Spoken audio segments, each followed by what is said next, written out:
Hey guys, it's Ika here. I'm just come off my week 4 BSPL classic game versus Average Fella.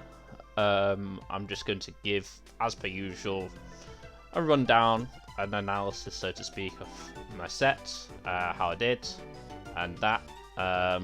Basically, when it came to this week, I thought I was going to be playing Jamal. I ended up playing Average Fella, and Jamal went to Ultra Sun, Ultra Moon. Fair enough. I'm happy to play anyone.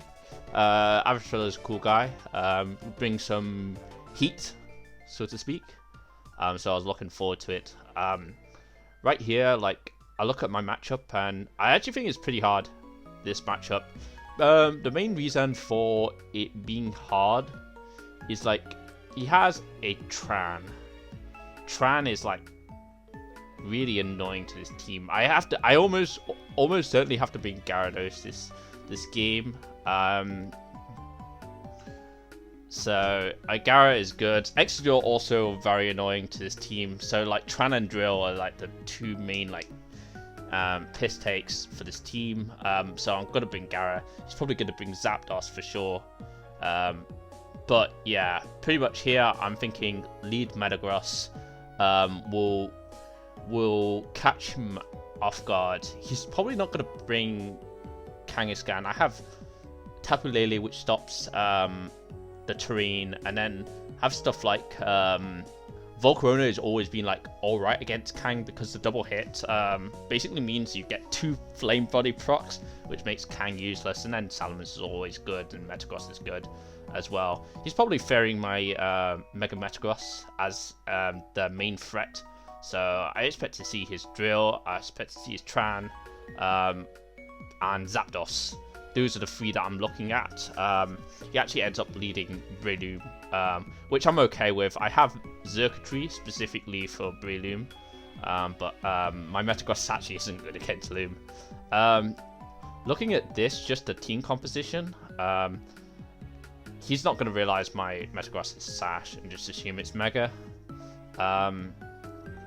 So yeah, pretty much here I lead Metagross, I bring Gara because I kind of have to break through his team, and then I bring Xurkitree in the back just to basically I want to use this to break through Tran and Zapdos, and then use Gara to break through Drill.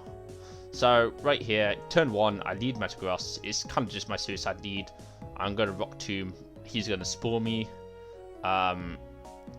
Spore, I'm going to get 2 turns sleep, I believe.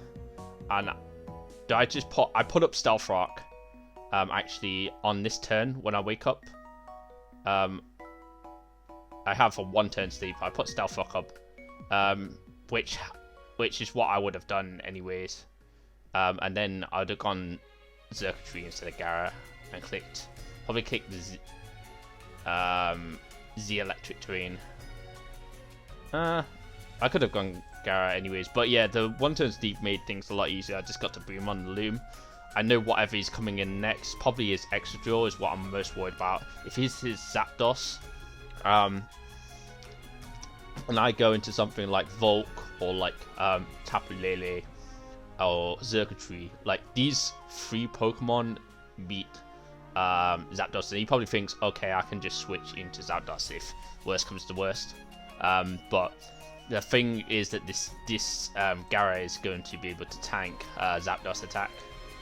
So I DD here I DD in regular, just in case I kind of don't want to give away that I'm Mega at this point, and plus it gives me the opportunity to switch into Earthquake later on in the game.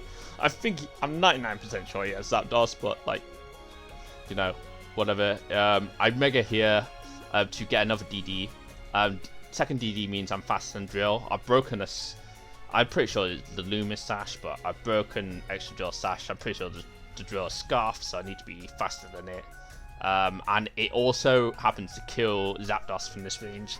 He doesn't get the discharge power. I'm going to click Ice Fang. Ice Fang is a guaranteed OHKO from that range. Even if he's max defense. I don't think he's max defense. I think he's probably got some probably like a slight speed investment generally these have, just so they can be faster and like stuff like opposing Loom, for example, is a big threat to his team. Just looking at, he has Drill, he has his own Loom, which is basically a speed tie. Greninja gets fucked by it, Kang gets fucked, and Heatran, so he probably needs something on his Zapdos to avoid Spore. So he's probably not max. And then yeah, from here I just click Waterfall with Gara, and that just seals the game.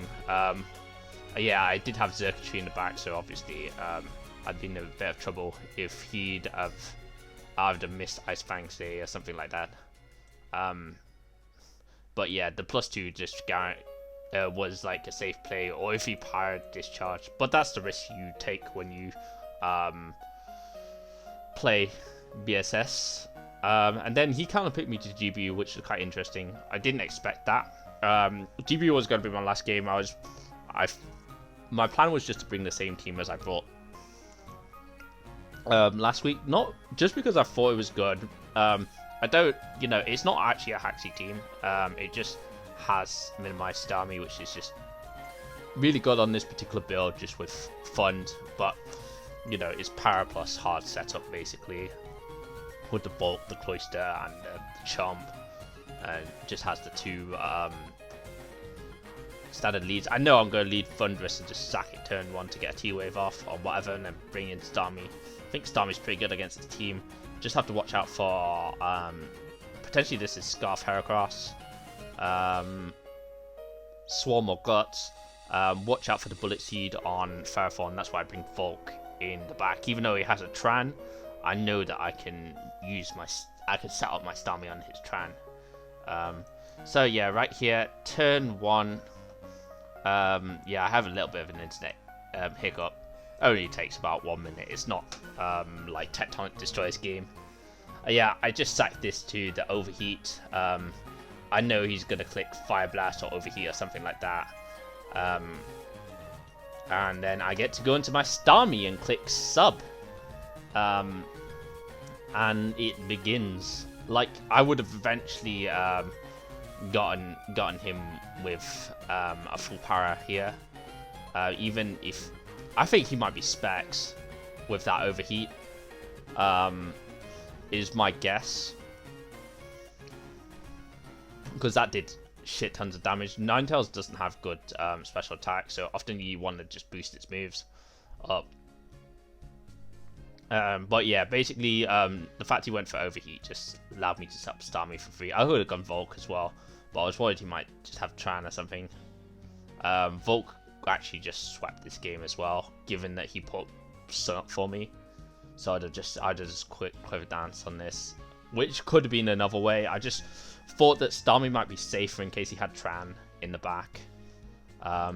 So yeah, I click Scald on this. I just want to pretty much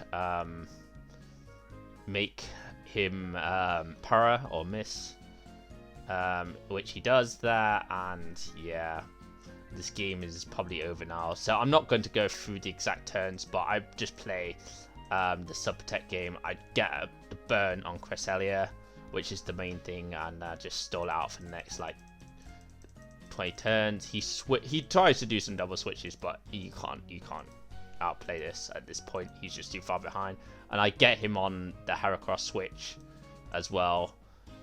If there was any more reason to see why he wasn't going to win the game. Basically, even at this point, if he's not Scarf Hera, which I'm pretty sure he's probably Scarf Hera, but he's got Crest Hera Tran, but in an OG gen. But if he's not Scarf Hera, I just go to Volk and click fire moves and beat him anyways. Yeah, Volk was my last in this game. So yeah, the only way he'd be able to beat Volk is to click Stone Edge.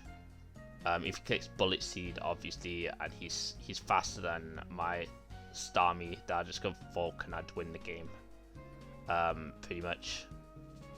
I just click Clever Dance, and Fire Flamethrower in the Sun will Oko Cresselia.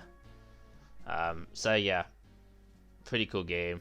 I was worried about his Heatran mainly and his Ferrothorn. But I think that like the duo of Starmie and Volk covers that well. And yeah, I ended up winning 2-0, so cool, I guess. I'll be back next week, probably playing Noved, which should be good fun. There we go, I'll upload this to YouTube now.